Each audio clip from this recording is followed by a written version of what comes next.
soin de toi, maître. Heureuse est la mère qui t'a porté et allaité. Heureux plutôt ceux qui écoutent la parole de Dieu et qui l'observent.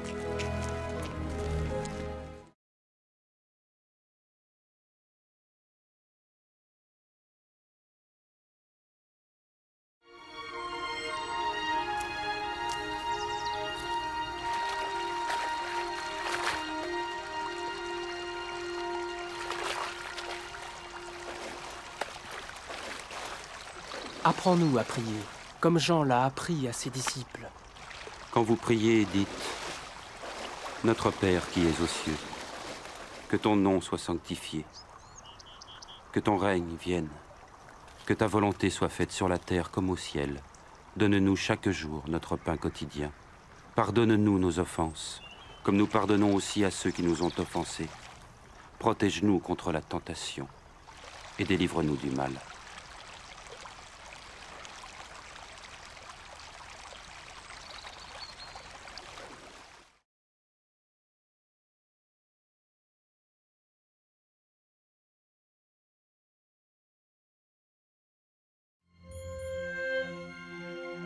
Dans les Saintes Écritures, Dieu déclare que le Messie viendrait pour être le sauveur du monde. La vie de Jésus prouve qu'il est bien celui dont les prophètes avaient parlé. Ésaïe a prophétisé que la Vierge deviendrait enceinte et qu'elle enfanterait un fils. Des siècles plus tard, la naissance de Jésus accomplissait cette prophétie.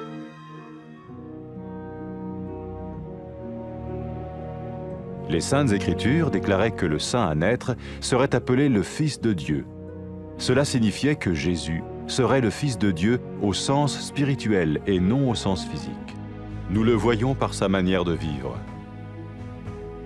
Il a guéri des malades, il a pardonné leurs péchés, les a ramenés à Dieu et leur a promis une place dans le royaume éternel de Dieu. Il s'est offert lui-même en sacrifice pour le péché à leur place. Puis il est revenu à la vie, victorieux sur la mort selon le plan de Dieu. Jésus a dit « Personne ne me prend la vie, mais je la donne de ma propre volonté. »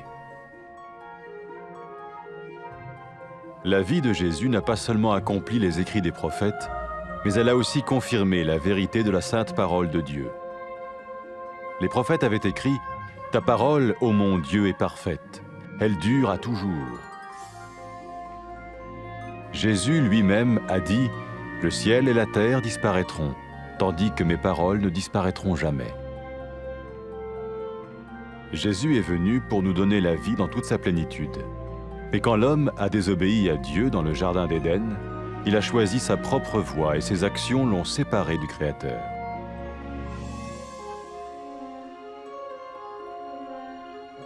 Les Saintes Écritures déclarent que tous sont péchés et que le salaire que paye le péché, c'est la mort.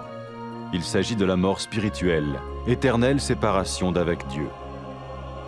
Mais tout comme Dieu a donné un bélier pour qu'il meure à la place du fils d'Abraham, ainsi il a envoyé Jésus, le Messie, mourir à notre place.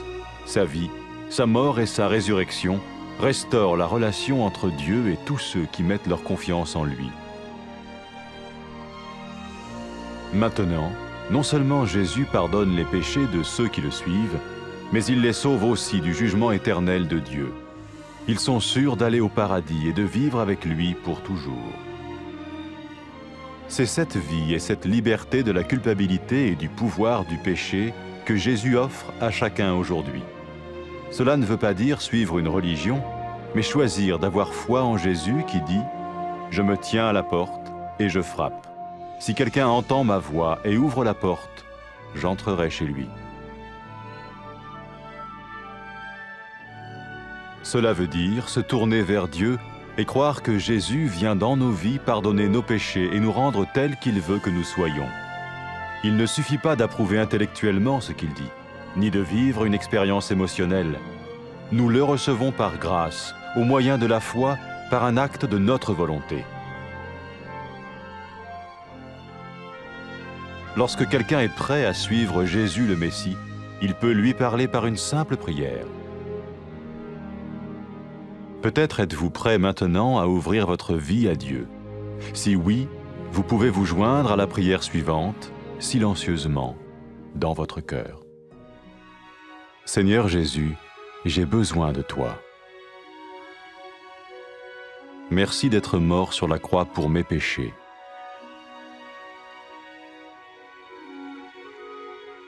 Je confesse mes péchés et je m'en repens.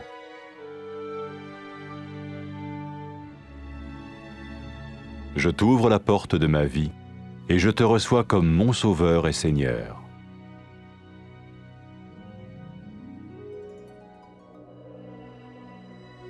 Merci de me pardonner mes péchés et de me donner la vie éternelle.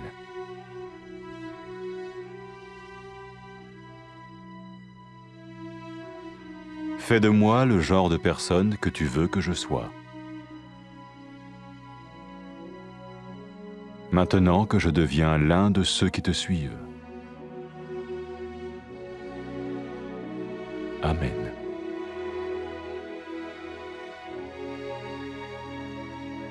Jésus a dit à propos de ses disciples, « Mes brebis écoutent ma voix, je les connais et elles me suivent. » Pour expérimenter la vie en abondance promise par Jésus, ceux qui le suivent parlent à Dieu chaque jour dans la prière et lisent ou écoutent sa parole. Ils parlent de lui à d'autres personnes et rencontrent régulièrement ceux qui l'aiment et le suivent. N'oubliez pas sa merveilleuse promesse. Tout pouvoir m'a été donné dans le ciel et sur la terre. Et sachez-le, je vais être avec vous tous les jours, jusqu'à la fin du monde.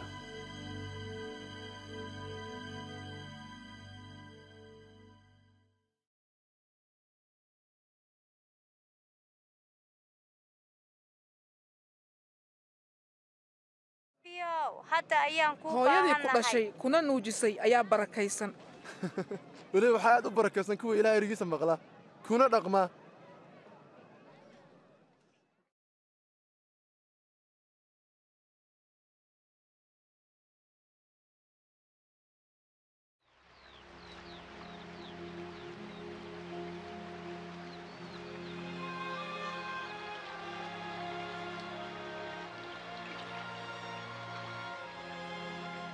sawiidow nabar sida loo tukado siduu nebi yaxya xertiisa u baray tukashada markaad tukanaysaan dhaha aabbahayga jannada ku jirow magacaaga ha la sharfo boqortooyadaaduna ha soo degato doonistaada siday jannada ku tahay dhulkana ka yeel na sii maalin walba kibis maalmeedkayaga dembigayaga naga cafi sidaan annaguba u cafinno kuwa noo qaamaysan ha nagu eegin jiribaadda laakiin naga badbaadi sharta shayddaanka